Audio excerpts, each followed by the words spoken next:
All right, how is everybody today? We want to welcome you to our Woodlake 12-step education. In this session, in the first part, we're going to do a little recapping. We're going to get into some step 5. And in the second part of this session, we're going to show you how 6 and 7 tie in. So after today, we should be through steps 6 and 7. Now, if you've been watching, if you've been tuning in with us, what you know is we do a little recap. Now today we're going to again be on 5, 6, and 7. So we're going to go back and recap 1, 2, 3, and 4. And we're going to spend about 15-20 minutes recapping, and then we're going to get on to the business at hand. There's 3 things that we try to get across to you in these 12 steps. And those 3 things are the 3 pieces to the puzzle. It's basic problem solving. And those 3 pieces to the puzzle are, you got to understand the problem, you have to know the solution to the problem, and then you have to have a planned program of action that you can take that will actually get you out of the problem into the solution. So if you take those 3 pieces to the puzzle, the problem, the solution, and the plan of action, and you apply those 3 things to any problem, you can solve that problem. Now, most alcoholics, when they first come into the rooms of AA, they come into a 12-step big book-based treatment center. They come in and have no idea what their problem actually is. So therefore, if you really ask them, they will tell you they've come up with 1,000 cockamamie-ass solutions that have never worked. Now, if you don't understand the problem, the solution you come up with will be wrong, and the plan of action you take will be wrong. So it's very important. It's actually crucial that you understand the problem. And that's why we spend a lot of time and we go over just about every session: problem, solution, plan of action.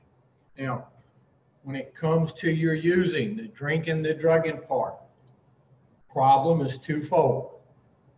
Part of the problem centers in the body, and that's what they refer to in the big book, in the doctor's opinion, as the physical allergy. And Dr. Silkworth tells us the way you know you have the allergy is every time you dump the first one into your system, that allergy produces a physical craving. So the way that you know you have the allergy is when you pick up the first one. Let's say you had a shit pile of your favorite thing. You could walk up to a table, and every drug known to mankind was on this table. And alcohol is the drug. It's the oldest known drug on the face of this earth. And you could walk up to this table and pick your favorite one. And you could grab as much as you could hold. Could you do one, put the shit down, go about your business for a month, come back, do a second one of the same pile? Put the shit down, go about your business for another month, and do that every month until it was all gone. If you can do that, you probably in the wrong session. Now, me, every time I put the first one in, I set this allergy off, it produces a craving. I end up on one of these. It's called a well-known spree. And for me to come up off of a spree, I have to either run out, pass out, get locked up, or somebody has to stop me.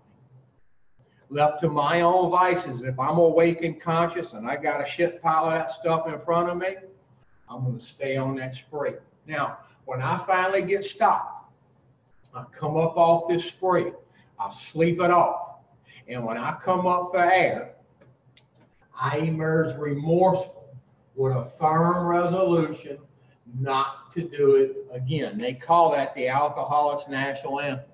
And I live in my own skin for a couple of hours, a couple of days, a couple of weeks, maybe a month. And I start a little build-up emotionally.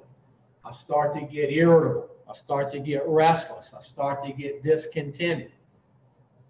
And the obsession that's in my mind tells me, hey, I know how you can get some relief. Put the first one back in. And every time I put the first one back in, I get some ease and comfort. But I set the allergy back off. The craving is produced. My body takes over, and my body tells my mind what to do, which is go get some more. And I end up right back on a spree. So, to sum up step one, if you take this obsession of the mind and you couple it with an allergy of the body, these two things render you powerless. So if you can't stay stopped because of the obsession, and once you start, you can't control how much you're going to use in any given session, you are powerless. Now, if I understand the problem in step one, the solution becomes pretty evident.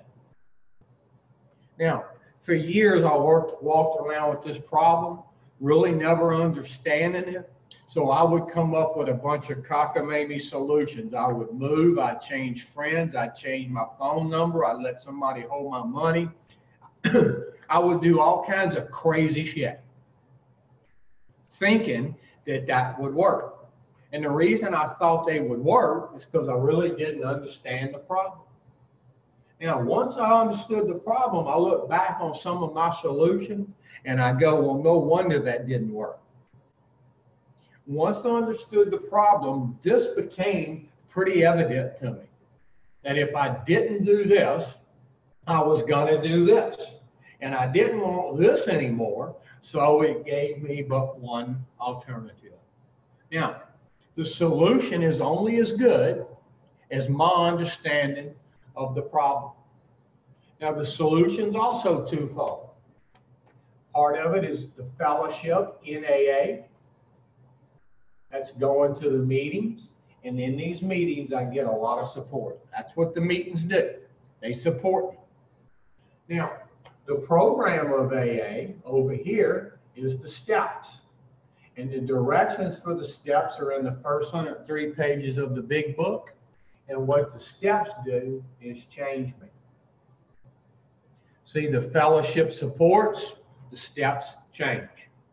Now, if you put both of these together, see, if you get involved in the fellowship of AA and you do the program of AA, you're going to tap into some power, which will overcome you being powerless. Now, we give you the problem in one, we give you the solution in two, and in step three, they tell me to make a decision on which one I want more. Do I want to stay powerless and get everything that comes with that? Or do I want to seek this power? Now, if I decide I really don't want to do what this solution says, what I've really decided, I just don't get it yet, is to remain powerless. But if I decide in step three, I don't want any more of this action, I want to get out of the problem and join the solution. To carry out step three, I got to follow that step three decision with action. And the action steps that are outlined for me in the big book of Alcoholics Anonymous are steps 4, 5, 6, 7, 8, and 9. And these are the steps we take, which get me out of the problem, being powerless, and tap me into the solution, which is power. And then the way I stay tapped in to the solution, to the power, is by doing 10, 11, and 12 daily. Now, to sum up, we give you the problem, session coupled with allergy renders you powerless. We give you the solution, fellowship in AA, program of AA, which is the steps, tap me into power. And in step three, we say decide which one you want more. Now, if you decide you want this one, I want you to take a look at the first action step. That's step 4. Everything I'm going to do in 5, 6, 7, 8, 9, 10, 11, and 12, it's going to hinge on the information that I got in step 4. So that's why step 4 has to be taken thoroughly, and it has to be taken honestly. And if I can do 4 thorough and honest, I can get some pretty good information to bring into my 5th step. And that brings us to what we're talking on this session, the 5th step. Now, the 5th step, it says we admit it to God, to ourselves, and to another human being, the exact nature of our wrongs. Now, there's going to be three things in step 5 that we're going to talk about. We're going to talk about we admit it to God, to ourselves, and to another human being. Now, a lot of people, when they first start getting into this, they say, well, why can't I just do my 4th step between me and God? God already knows what I did. I know what I did. Okay? Why do I need to bring another person into it? See, somebody who doesn't want to bring another person into this, their ego and their pride is still in the way. And somebody's ego and pride that's still putting up a front, a facade, is no way they're going to tell somebody who and what they really are. Now, if you've been paying attention, okay, what we've been talking about is God being within, deep down within every man, woman, and child. Now, God does know what I did. No doubts about it. I know what I did, sort of, kind of, partly, but my own rationalization, self-justification, and bullshit sort of minimizes my part. So the reason I want to bring another person into this, first and foremost, that person who's going to sit down and hear my 5th step, God is within them. So what I'm really confirming for the first time when I get honest with another person is I'm finally being honest with God and myself. Another person who's taken the steps himself, who's had this personality change. They know how crucial and vital this 5th step is. And when I have another person sit down and we go over my 4th step, the thorough and honest 4th step, that other person who's taken my 5th step, their emotions are not involved. So they can see right through the rationalization and bullshit and show me the truth about a lot of things. See, when I go off of my emotions, my ability to be fair-minded and tolerant evaporates just like that. Now, when I did my 5th step, I had about, it's been a while. Sometimes the number gets sort of fuzzy, but I want to say I had about 25 to 28 pages of a 4th step. And when I sat down to do my 5th step, my 5th step lasted about 4.5 hours. Now, before going in to do the 5th step, just by writing the stuff down thoroughly and honest in the 5th step, I could start to see a few things. But when I went in and did the 5th step, when I came out of the 5th step, there was no doubt in my mind why I had lost everything. See, before doing the 4th and 5th step, I always blamed it on crap and Crown Raw. So in my mind, I thought if I could just quit using, everything would be okay. Now, after coming out of the 4th and 5th step, it started to really hit me why I lost everything. And this is what I saw in the 5th step, the reason I lost everything. I was a selfish, self-centered, self-seeking, inconsiderate, dishonest as person. And this is the reason I lost everything. So, since the day of coming out of my fifth step, I quit focusing on not using, and I started focusing on not doing that. And when a person starts focusing on not doing this and doing the opposite, some things really start to change within that person's personality. And when a person starts to change, the thought to use starts to go away. Now, I'll put it to you like this. Before I went in and did my fifth step, it's like I had blinders on. All I could see was my way. I didn't want to hear your way. I wasn't interested in your way. Pretty much, F your way. Everything had to be done and go my way. Now, when I come out of the fifth step, in the fifth step, it's like the blinders started getting peeled back a little bit. And when I came out, those blinders were off. And I could see things a whole different way. And what I saw I was one very selfish, self-centered, self-seeking, inconsiderate, dishonest ass person. Now, the fifth step. When that person came in and did my fifth step, they started to tell me a little bit about themselves, and I started to get sort of comfortable with them. But I got to tell you, at this point, I was in pain, and I didn't care who knew what I did. I didn't care if that person in my fifth step went and told everybody. I didn't care. Now, I want you to listen to this.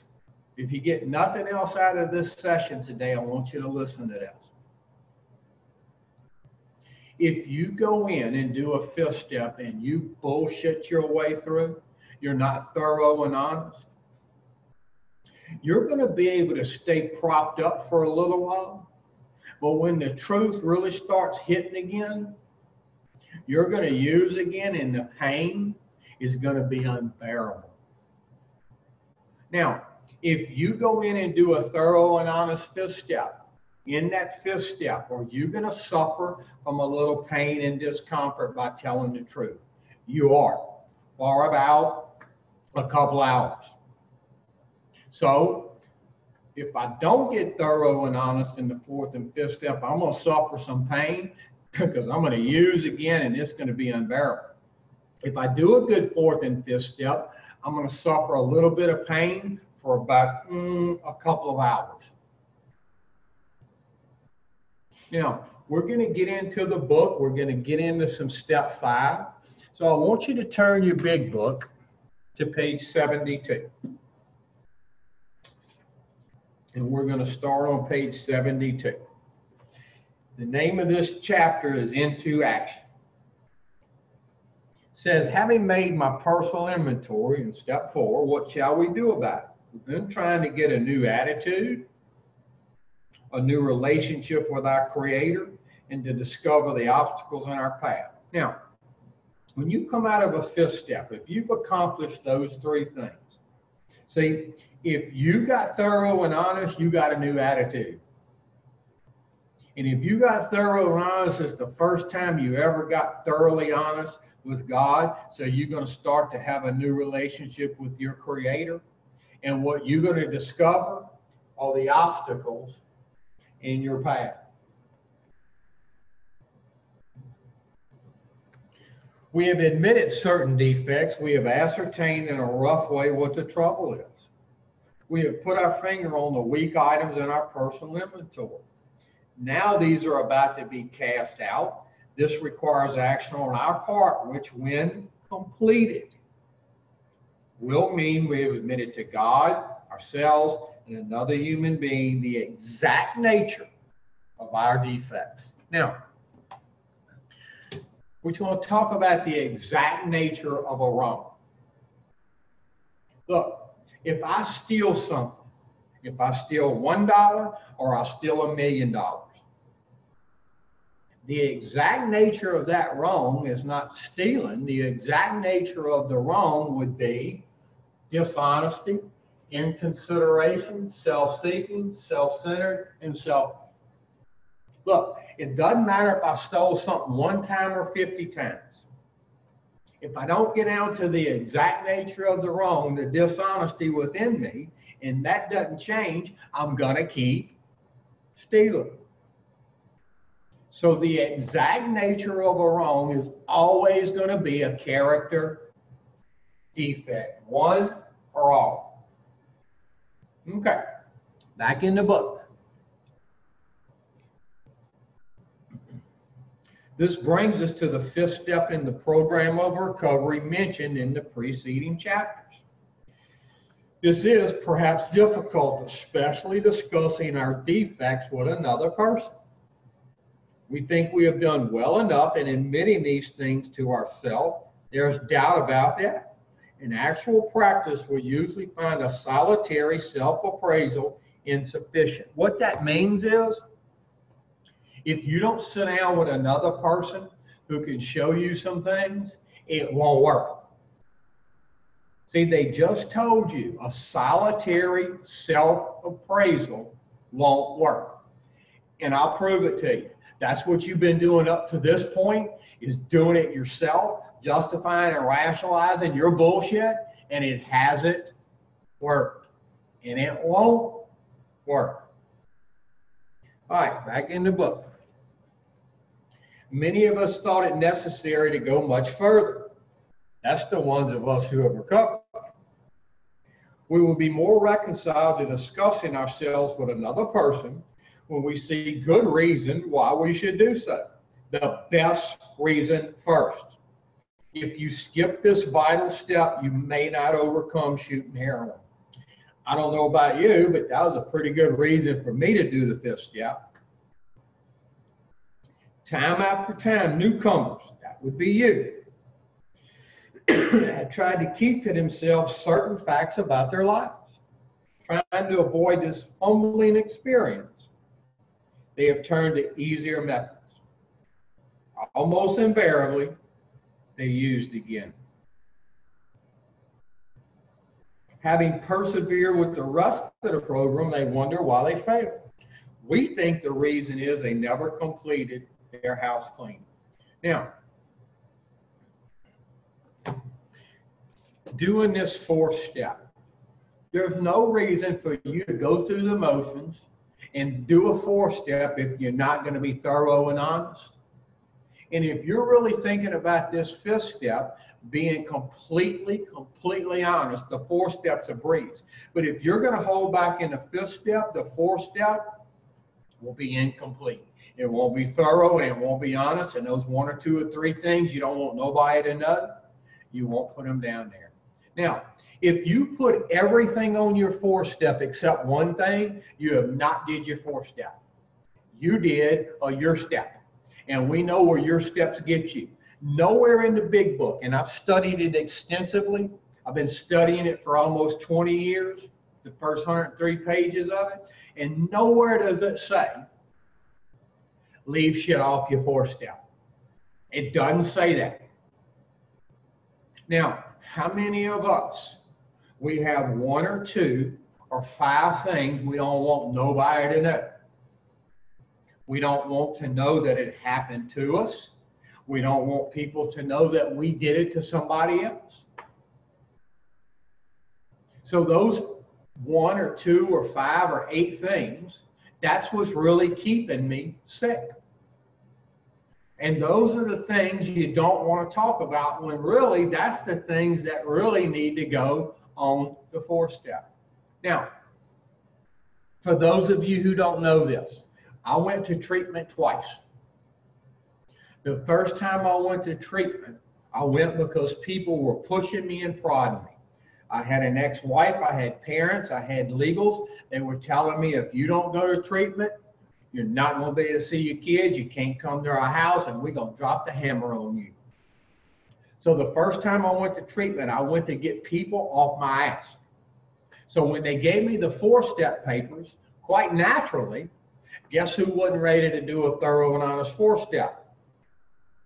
Me.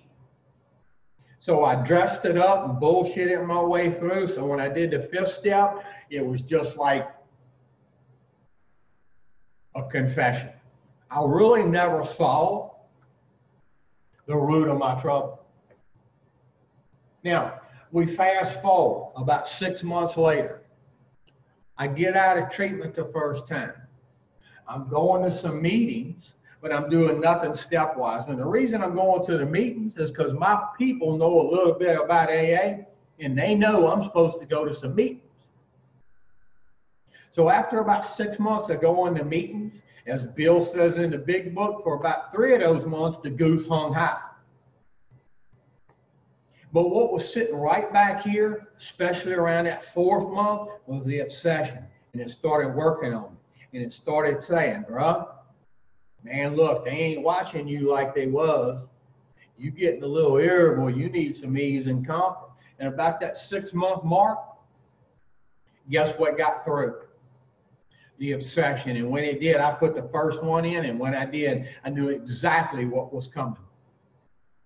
I set the allergy off, produced the craving. And when I come up for air, I went, son of a bitch. This isn't going to be fun. And for the next 2 years, I lost everything. I blotted out the consciousness of my intolerable situation the best I could, and that shit was miserable. Now, the second time I go to treatment, I lost my kids, my family, my freedom, my job, my home, my car. Nobody pushed me or prodded me to go the second time because there was nobody left. And when I went the second time, and they threw me the 4-step inventory sheets, the first 2 or 3 things that went on that sheet was the 2 or 3 things I had left off, because I knew if I didn't get thorough and honest, this was not going to work. See, the pain that I suffered talking about those 2 or 3 things lasted about 10 minutes. And I knew if I didn't get thorough and honest, I was going to go back and use, and the pain would last a long time. So we know you have 1 or 2 or 3 things that are burning you and bothering you. Seeing a lot of people say, I'm not ever going to tell nobody that shit. I'm going to take that to the grave with me. And what's going to happen, you're definitely going to take it to the grave with you, just a little bit different and sooner than you think. Back in the book.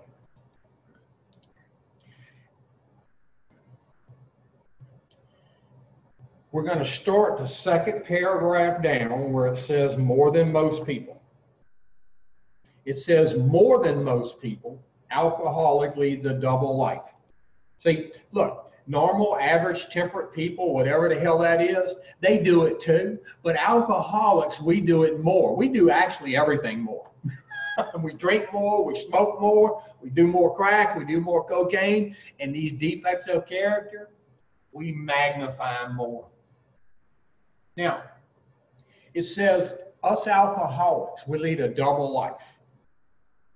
Now, how many of y'all, if somebody followed you around 24/7 with a camera for 1 year, and they watched everything you said, you did, every day, all day for 1 year, at the end of that year, when Christmas time came up and you were celebrating Christmas with your family, and right before y'all ate Christmas dinner, your mother said, hey, y'all want to watch this family film? We've been watching you for the last year. Let's watch it. How many of y'all will run out the house? See, how many of us we lead a double life? To the outer world, we present this stage character. This is the one we want everybody to see. But what's really, really driving it is the real me. Yes. You know, I ask some of y'all this whenever we do in live sessions. Some of you girls, some of you ladies, how many times have you ever met a guy that or a girl that you really liked, and they said, "Hey, I'm gonna take you to meet my parents." And you go in there and he introduces you to his mother, and you go, "Oh, yes, ma'am. How are you doing, ma'am? This is a fine home you have, ma'am. Oh, I just love your curtains." And they puke fucking green. And you put on this act because that's what you want her to see. But if she really knew the real you, would she let you out of that house with her son ever again? See, how many of us, we put on this act for people? And we put it on so much, we actually start to believe that's us. Have you ever watched the Academy Awards? These actresses and actors, they win Academy Awards. If they followed us alcoholics around and filmed us, they would give us like 5 Academy Awards because we can put on an act and we good. And we believe it so much that we actually believe the shit that comes out of our mouth. Like, I love my family. I'm a true believer in God. And you believe all this nonsense, but deep down within you, you know that you're full of shit, and you know it. Back in the book. To the outer world, she presents her stage character. This is the one she likes her fellows to see. She wants to enjoy a certain reputation, but knows in her heart she doesn't deserve it. The inconsistency. See, the inconsistency is already there. It's made worse by the things you do on a spree. See, before you even go on a spree, all this is there. Then when you go on the spree, it's like taking gas and pouring it on a fire. This shit really explodes. Coming to her senses, she's revolted. At certain episodes, she vaguely remembers. See, and most people, they read that and they think they vaguely remember it because they was loaded. That's not why you vaguely remember it. You vaguely remember it because you push it deep down within you and you don't want nobody to know, including yourself. That's what you did.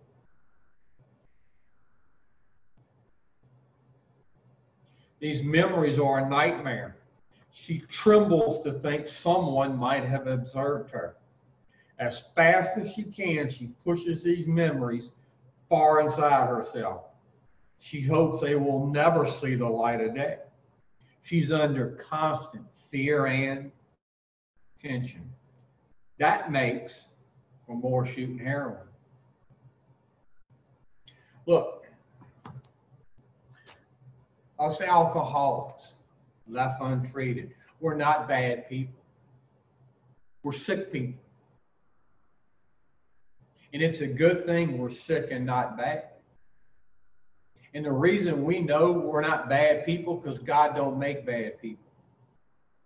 See, when I came in here, I wasn't a bad person trying to get good.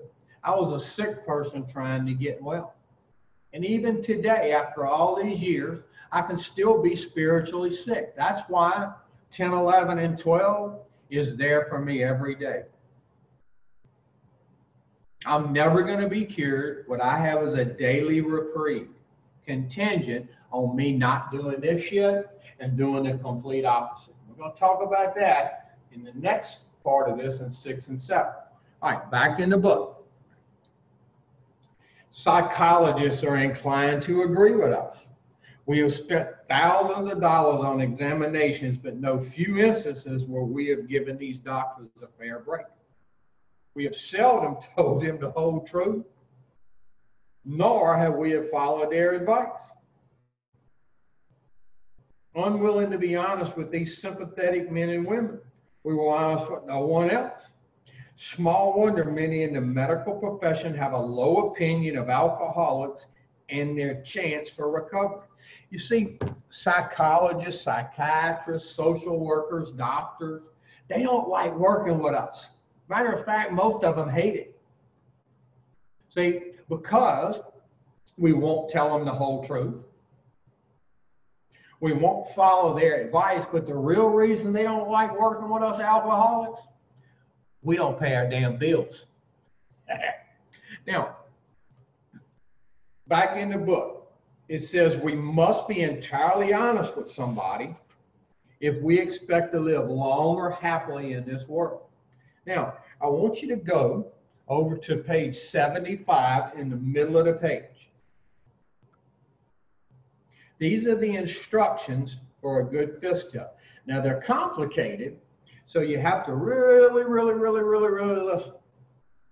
It says we pocket our pride and go to it, illuminating every twist of character. Look, every twist of character, every dark cranny of the past.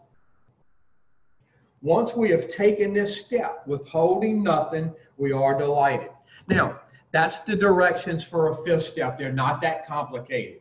What it tells me is I got to be entirely honest with somebody or this will not work. Look, you want God's help. You've got to have God's help to get this obsession out your head. Now, I want you to think about this. Do you think God's really going to help you if you go into a fifth step, he's sitting there in front of you and this other person, and you're bullshitting God in the fifth step? You know what God does with a person like that? He steps back and he says, my child's not ready. I'm going to leave the obsession planted firmly between their head so they can go get a little bit more pain and suffering, and hopefully that'll put them in a position to be ready to get thorough and honest. And I know that from experience. See, that first time I bullshitted myself and God, he left that obsession planted firmly between my ears. And I went and got about 2 more years of a lot of pain and misery. And when I got back, I was ready. I was ready. I didn't need to get honest. I wanted to get honest. All right, back in the book. When a person does a real good fourth and fifth step, these are the promises. These are the results I'm going to start to get. It says I can look the world in the eye.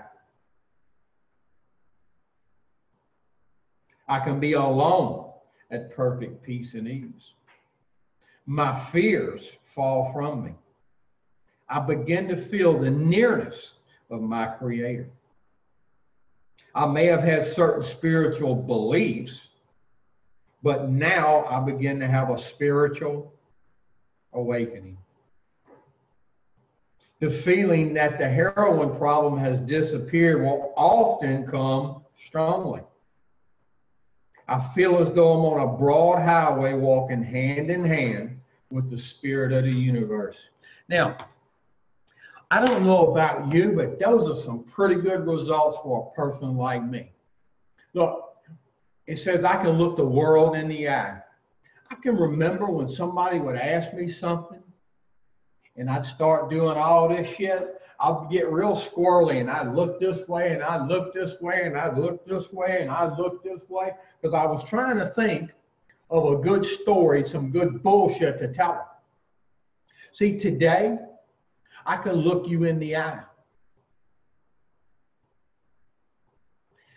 One of the other ones is I can be alone at perfect peace and ease. I can remember before I came in here, I would be in a room or a house or an apartment by myself, nobody else in there for hours. And there would be so much chaos and confusion in that fucking house, and I was the only son of a bitch in there. See, because the chaos and confusion was up here. See, today, I can be alone at perfect peace and ease. It says my fears fall from me. I begin to feel the nearness of my Creator. See, I can remember coming out of my fifth step, And this is one thing I'll never forget. It's like a chill went down my body, because when I did that 5th step, I was 39 years old. And up to that point, I never could see it. I never could see it. People would tell me, they'd say, man, you a dishonest, selfish person. But I never could see it. I come out of that 5th step, and all of a sudden, after about 5 hours, I can see it. For 39 years, I never could see it. Now, after 5 hours, I can see it. And what occurred to me was, I wasn't doing it. God was finally allowing me to see the truth. And the reason he allowed me to see the truth is because I got thorough and I got honest. Now, we're going to sum up the 5th step. The 5th step is actually quite simple. If I did the 4th step, thorough and honest, which is quite simple if I made the decision in 3, that I don't want no more of the problem in 1, and I really want to get into the solution in 2. So we're going to go on a little break. We're going to take us about 15 minutes. So you can go TT and go to the potty and smoke you about 6 or 18 cigarettes. We're going to come back in 15 minutes. We're going to finish this out with step 6 and step 7. Okay? So 15 minutes, we'll rejoin y'all.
region, we can occasionally have some showers rolling on through, but no days look like washouts, and we're not looking for severe weather either. All right, that is your weather update here on WBRZ Plus. More later today, and of course, the latest on News 2 at noon coming up at 12. Ashley?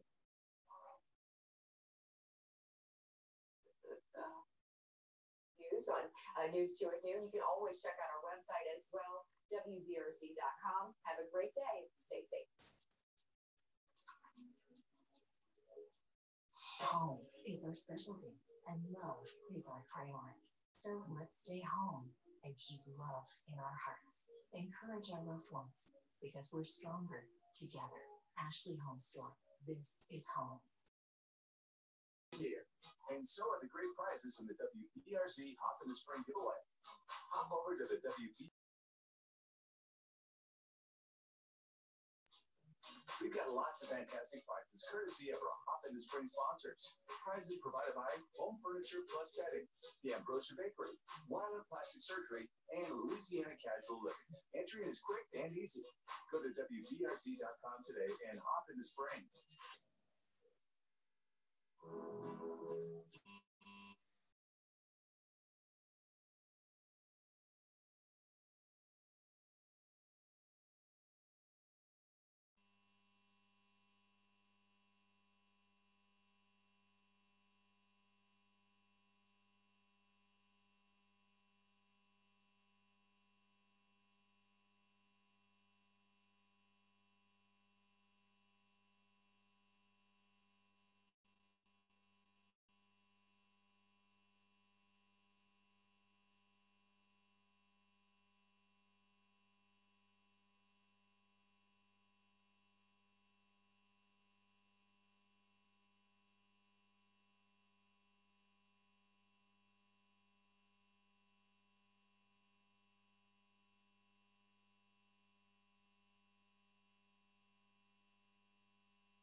Hi, we want to welcome you back to this next session. We're going to finish up 6 and excuse me.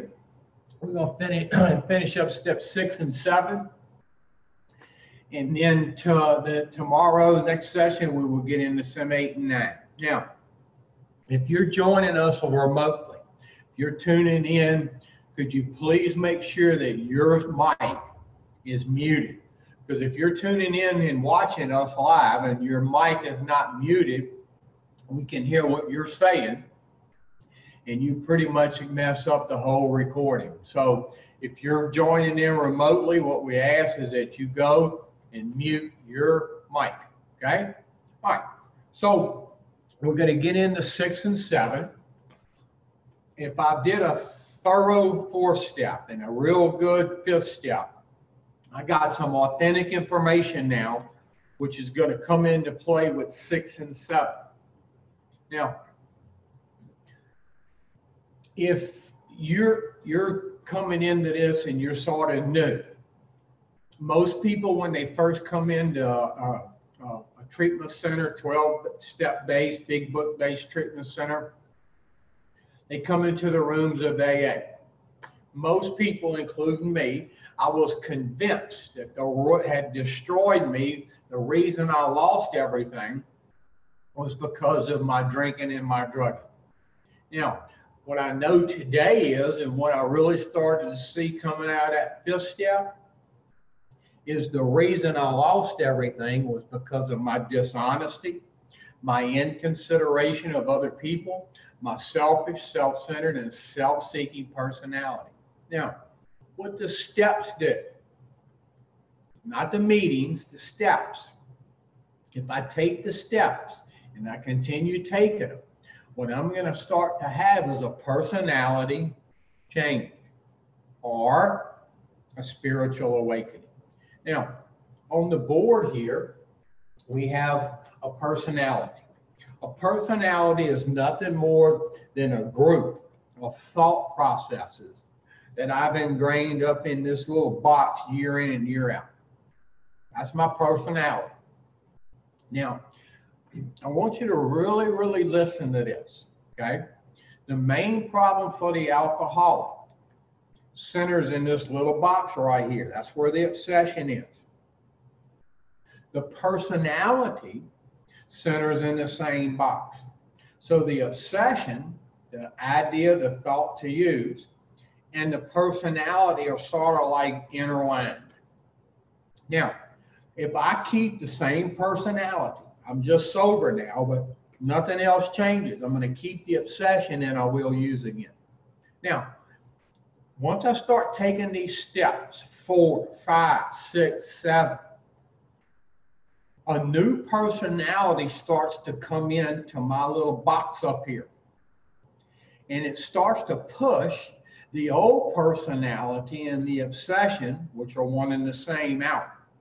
So I get a new personality. The old personality and the obsession's gone. Now, if I continue doing what I'm supposed to do, 10, 11, and 12, my personality will keep getting new shit every day, every day, every day, every day, and keep that old one way, way, way, way out there. Now, if I quit doing what I'm supposed to do, 10, 11, and 12, the new personality is going to start to get pushed out because the old one is going to start working its way back in. And when the old personality gets close, guess what's with that old personality? The obsession. And what happens is this. The old personality goes, thump. And when it does, the obsession comes back and I use again. So for me, 3 million recovered alcoholics, what we do is keep new personality coming in every day, and keep that old one way out there with the obsession. Now, a personality, it's based on one of 2 wills. A personality is based on self-will or it's based on God's will. And the reason a personality is based on one of those 2 wills is because that's the only 2 wills in this universe. Self-will and God's will. And there's only one will that rules this universe, and it sure as hell isn't Kevin's will. It's God's will. Now, before I came into this program, I would tell you shit out of my mouth. I would tell you all of this. That's what came out of my mouth. But my actions were this. Now, just like we talked on this morning, an alcoholic, more than most people, leads a double life. See, this is the double life they're talking about. I say this shit out my mouth, but I turn around and I do this with my actions. Now, how many of y'all say this shit so much out your mouth, you actually start to believe what comes out your mouth?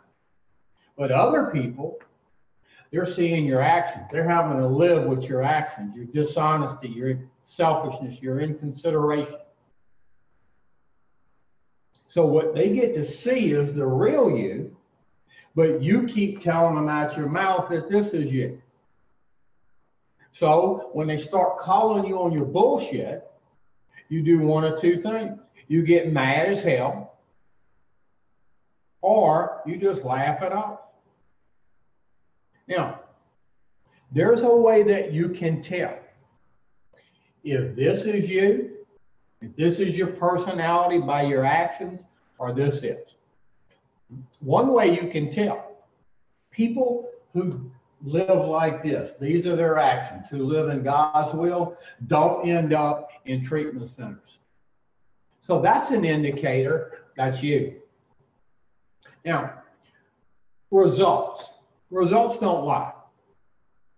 If what's coming out your mouth is a bunch of lies and a bunch of bullshit, let's say this is what's coming out your mouth, but these are your actions. What's coming out your mouth is a bunch of lies and a bunch of bullshit.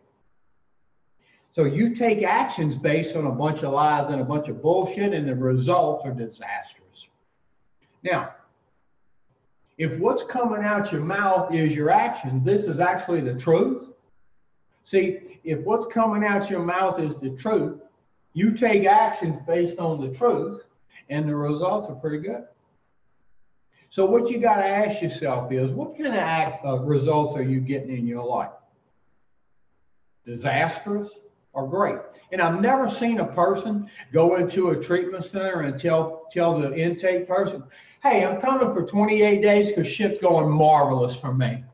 No problems, no nothing, everybody loves me, they trust me, but I need a break for 28 days. I've never seen that shit happen. Now, a personality change. This is the way that takes place.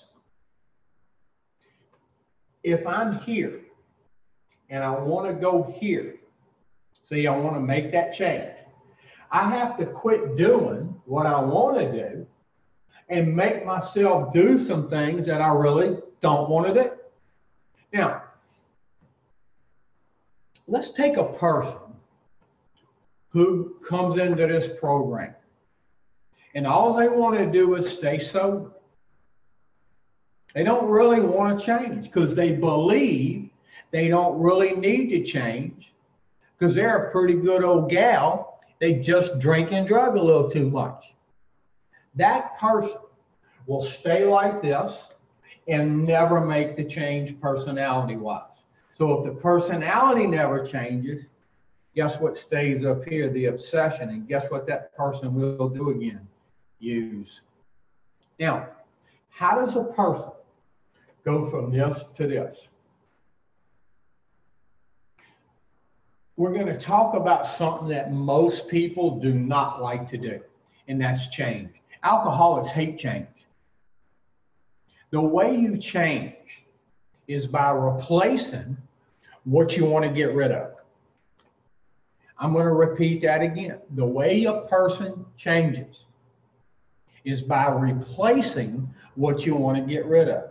Now, the only thing that would replace dishonesty is honesty. The only thing that will replace inconsideration is consideration and kindness. The only thing that will replace selfish, self-centered, and self-seeking behavior is to think of others. So how I replace this is by putting this in its place. Now,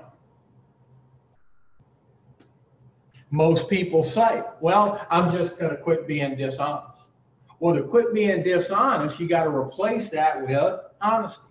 Look, how many of us in here, when it comes to trying new little gadgets and shit, like phones and stuff, I know some of y'all probably won't remember this, but back when I was growing up as a child, they had these things called rotary phones. You put your finger in this thing and you would turn it and it'd dial a number. Now, right after the rotary phones, they came out with touch tones. Now, in order for me to try a touch tone, a new gadget, I had to give up on the old one. And then they come out with cell phones. Now, the only way I could try a cell phone was to give up on the touch tone. So in order to try something new, I got to give up on what's old. Now, this is you. To try something new, you have to give up on what's old. Now, how does a person change? This is how a person changes. I got to force myself not to do what I want to do and make myself do some things I don't want to do. Now, in the beginning, when I first start this, what I saw in the fourth and fifth step is the reason I lost everything. And if I really see this right here, these defects of character, if I really see why I lost everything, it's going to actually be quite easy, simple, not easy. It's going to be quite simple to go from this to this. Now, to go from this to this, am I going to have to do some things I don't want to do? See, am I going to have to practice honesty when maybe one of my material instincts may suffer? I may not get what I want. Yeah. Am I going to have to practice some consideration and kindness to some jackass who's showing me this? I am. Am I going to have to think of others when everybody else is only thinking of themselves? I am. Now, to go from this to this, look, step 6. These are all those defects of character. And to get those things removed, I have to do the opposite. The only thing that can replace this is this. Look, I'm not going to go around doing nothing. Now, a lot of y'all would like to do that, but you're not. In any situation, any circumstance, you're going to practice dishonesty or honesty. And that's your choice, which one. Now, when I got sober, I went back to school. Imagine that. And I'm taking some of these psychology courses.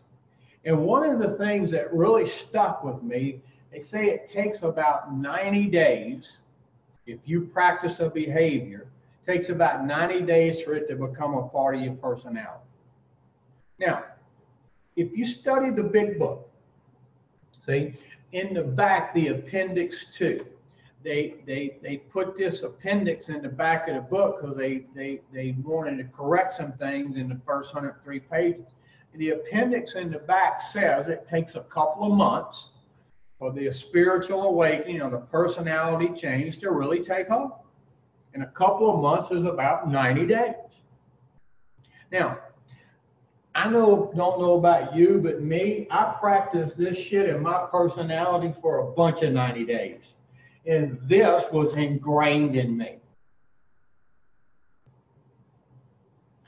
So it took me about a good 90 to 120 days of not doing this to start doing this again, where the personality started changing. Now, how many of y'all in here, when you first, you're 3, 4, 5, 8, 10 years old, you're taught this stuff over here. You're taught, tell the truth, share your toys. So this is in you. It's always been in you. But over the years, did you start to cover this up with some of this? See, when you started to get 8, 9, 10, 11 years old, did you start to develop some of these bad defects in your personality? And this covered up this. And the reason you keep saying, I love my family, because this is still in you. At one point, this was you, but this has covered up this. Now, can a person go from being spiritually fit to being sick? They can. See, this can cover up this. Now, can a person go the other way? Can this start to cover this back up? It can. And that's where 6 and 7 really comes into play. I got to force myself to take these things that are within me and cover this back up. Look, that's why the steps are never complete. Now, stay with me. This is what happened with me. I'm growing up physically. I'm being taught things. Do the right thing. Tell the truth. Share your stuff. So this is within me. Now, somewhere, I don't know, 6, 7, 8, 9, 10, 11 years old, I started to develop some of these bad qualities in my personality. And they were working for me. So this covered this up. But since this was still within me, I kept saying things like, I love my family. I'm a true believer in God. But this had covered this up. Now, I come into this program and I got to start working against myself. I got to start taking these qualities, these good qualities that are within me, and start using them and cover this shit back up. Now, over the last 19 years, that's exactly what's happened. This has started to come back out because I'm using them today, and it's covered this up. Now, are these still within me? They are. See, and that's where I use step 10. When these start cropping up again and rearing their ugly head, and I practice a little inconsideration and dishonesty with myself, and I think of myself, I start to get some not so good results. And when those results start hitting, I go, well, wait a minute, I don't want none of them results. And I get right back into 10, 11, and 12, and this covers this back up. See, look, step 6 says, okay, what does 6 say? It says we remove the defects of character. And then in 7, it says, I humbly ask about the shortcomings. Now, if you remember, Bill Wilson likes to use different words that mean the same thing. So a defective character and a shortcoming are the same thing. In 6, I get entirely ready to have these things removed. And in 7, I humbly ask to make some changes. Now, I can pray to God all day long and nothing will happen. I can pray to God for a McDonald's hamburger. And I promise you, he's not going to drop one in my lap. But he will make it possible for me to get up off my ass and go get a damn hamburger. See, look, God makes things possible. I am responsible. Now, God's going to make it possible for me not to do this and to do this. He's going to put me in situations to do this or this. But who's responsible if I choose to do this? I am. And who's responsible if I choose to do this? I am. Now, in the beginning, this was my personality. See? And I had to go to work against myself. And after about 90 days, 120 days, this became a part of my personality. Now, when this was a part of my personality, every now and then, one of these would crop up. Today, it's the opposite. See, this is my personality. This has covered this up, and every now and then, one of these will crop up. Now, I want you to ask yourself, what kind of results have you been getting? People who do this, if this is their personality, selfish, self-centered, inconsiderate, and dishonest, they lose shit. And they lose a lot of shit. So, are you losing things? Now, people who do this, they start to gain things.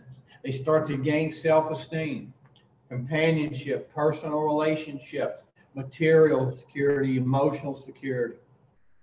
See, if you're gaining shit, I would tell you that this is probably you. I didn't say taking shit. I said gaining.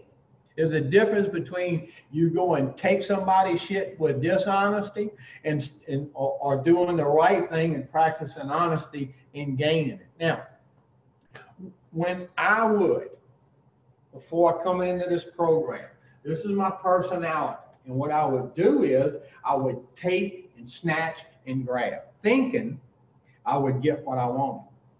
But the more I snatched and the more I grabbed, the further away of what I wanted really got. But when I started doing the next thing right, God started giving me some shit. See, and when God gives it to you, you're able to keep it. But when you go snatch and grab it, God makes sure you don't keep it. So what I ask people is, are you gaining shit or losing shit? Now, let's talk about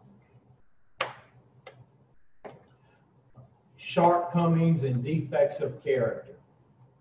Because in 6, I get entirely ready, and in 7, I ask. Now, if you look at it like this, okay? We're going to take a defective character over here, a defective character, and we're going to take a shortcoming and put it here. Now, let's say somebody has a defective character of dishonesty. They would be short of honesty. So, if my personality is long on dishonesty, see, if I have a defect of dishonesty, my personality is full of it, I would be short of honesty. Now, when a defect gets removed, see, when I start getting this defect of dishonesty removed, my shortcoming goes with it. So as they say, when I worked 6, I really worked both of them.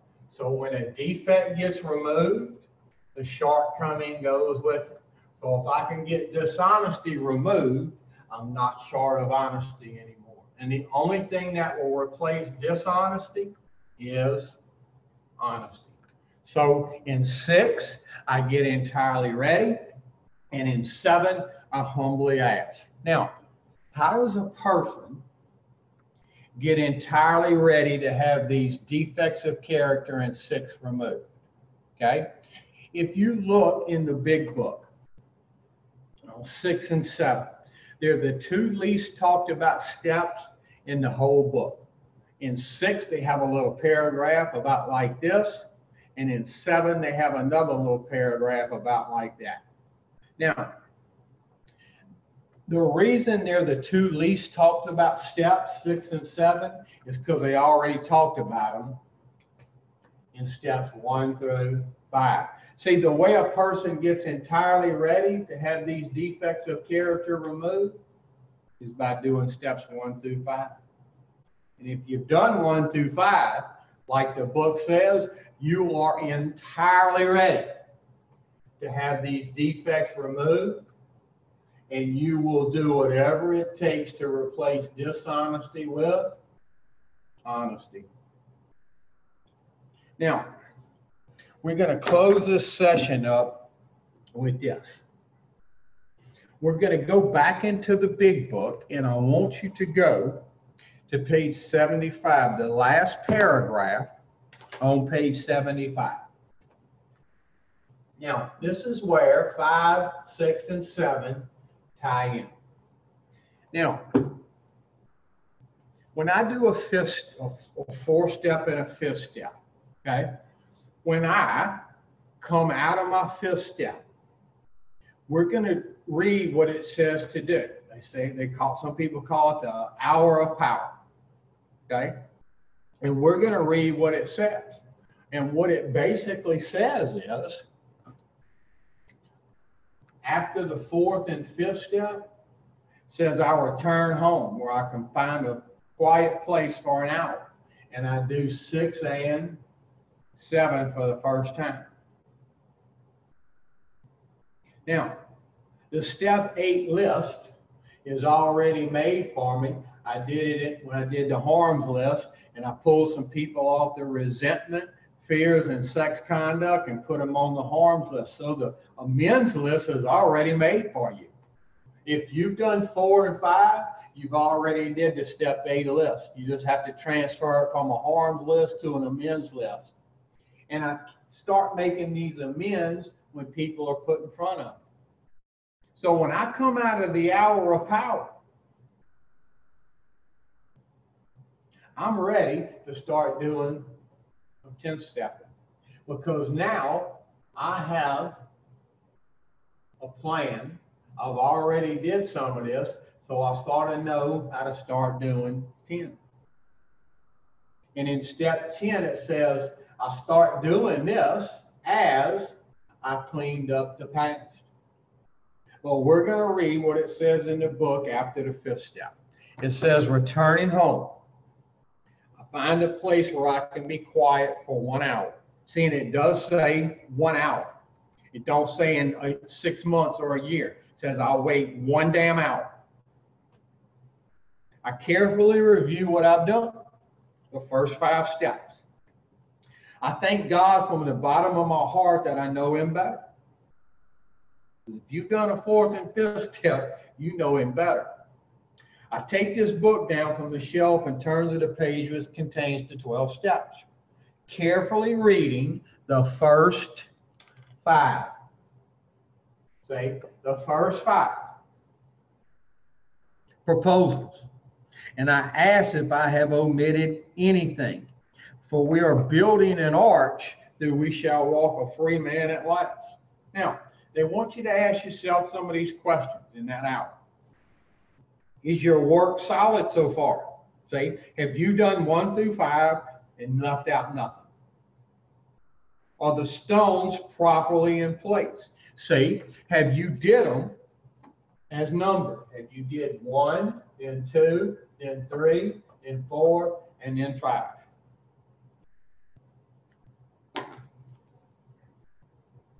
Have you skimped on the cement put into the foundation? Foundation is step 1. See, they want you to make sure that foundation that you laid is solid. Have you tried to make mortar without sand? And somebody who knows anything about that, if you try to make mortar without sand, it'll crumble in your hand. So if your foundation is not solid, the first 5 steps are going to crumble. They're going to come crashing down on top of your head. It says, if you can answer to your satisfaction, see, in that hour, if you can answer to your satisfaction, you did the first 5, it says, we then look at 6. And 6 and 7, as we know, when you've done one, you've actually done the other. Because in 6, I'm entirely ready. And if I've done 1 through 5, I'm entirely ready in 6. And then in 7, I ask.